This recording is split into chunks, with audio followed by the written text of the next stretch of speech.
Hello friends, home cook মঞ্জুতে আপনাদেরকে অনেক অনেক স্বাগত।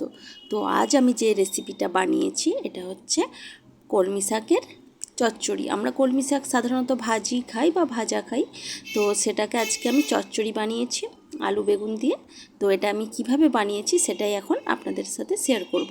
তো প্রথমেই আমি শাকটাকে খুব ভালো করে পরিষ্কার করে ধুয়ে একটু বেছে নিয়েছি, যেগুলো বাদ দেওয়ার সেগুলো বাদ দিয়ে বেছে নিয়ে আমি ভালো করে ধুয়ে নিয়েছি। ধুয়ে এবার আমি এটাকে কেটে নিচ্ছি। খুব বেশি যে ঝিরিঝিরি করে কাটছি তা না, ভাজা করলে তখন আমি ঝিরিঝিরি করেই কাটতে লাগে, কিন্তু যেহেতু এটা আমি চচ্চড়ি বানাবো খুব বেশি ঝিরিঝিরি করে কাটার প্রয়োজন নেই, একটু মিডিয়াম সাইজের আমি করে কেটে নিলাম।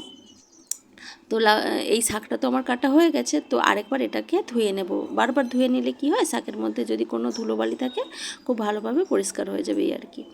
তো তারপর কড়াই গরম করে আমি সেখানে সরষের তেল দিয়েছি এবং সরষের তেলের মধ্যে আমি কিছুটা মটর ডালের বড়ি নিয়েছি, সেটা একটু লাল লাল করে ভেজে নেব। আর এর মধ্যে কিন্তু এটা চাইলে বিউলির ডালের বড়িও দেওয়া যায়, সেটা কোনো ব্যাপার না। আমার কাছে এই মুহূর্তে মটর ডালের বড়ি ছিল, আমি দিয়ে নিয়েছি।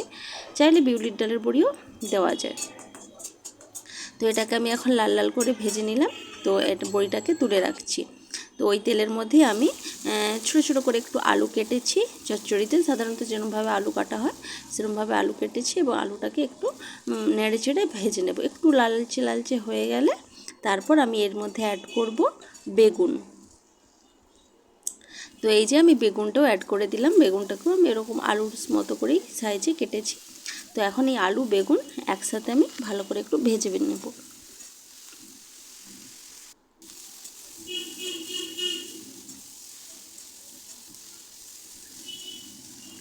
তো আলু বেগুনটা আমার অনেকটাই লালচে লালচে করে ভাজা হয়ে গেছে।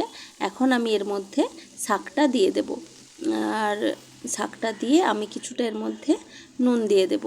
নুন দিয়ে দিলে কি হবে, শাকটা মানে অনেকটা কমে যাবে বা মজে যাবে। এখন আমি নুনটা দিয়ে নিলাম। তো এখন আমি এটাকে ঢাকা দিয়ে দেব।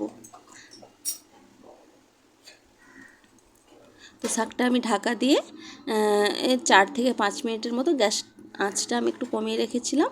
তারপর 4 থেকে 5 মিনিট মতো পর আমি ঢাকাটা খুলেছি। তো তখন দেখলাম এতটা মতো শাকটা থেকে জল বেরিয়েছে। আমি কিন্তু কোনো রকম এর মধ্যে আলাদা করে জল অ্যাড করিনি।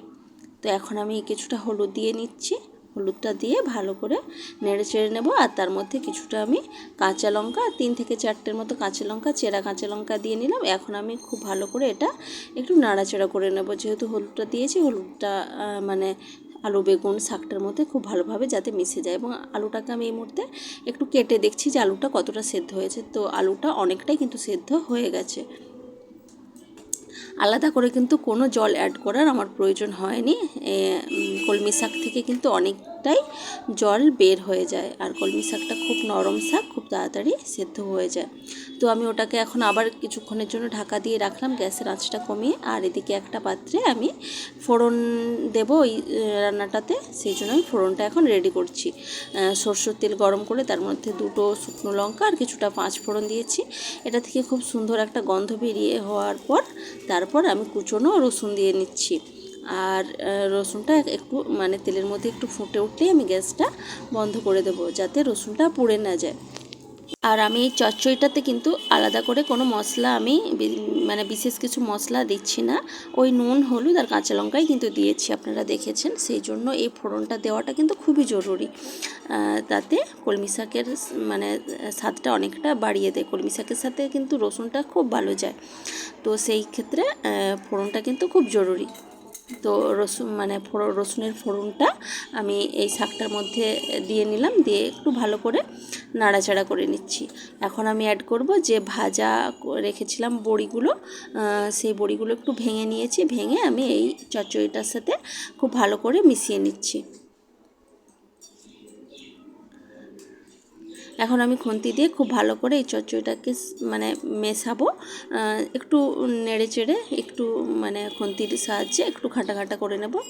চচ্চড়ি দেখতে যেরম হয় মানে সেরম টাইপের। তো বেশ কিছুক্ষণ আমি এরমভাবে ঘেঁটে নিলাম, তাতে মানে সব কিছু একে অপরের সাথে খুব ভালোভাবে মিশে গেছে এবং সেটা একটা চচ্চড়ির মতো দেখতে হয়েছে। তো দেখুন, চচ্চড়িটা আমার দেখতে কিন্তু ভীষণই সুন্দর হয়েছে। আর এটা কিন্তু গরম ভাতের সাথে খুব ভালো যায়।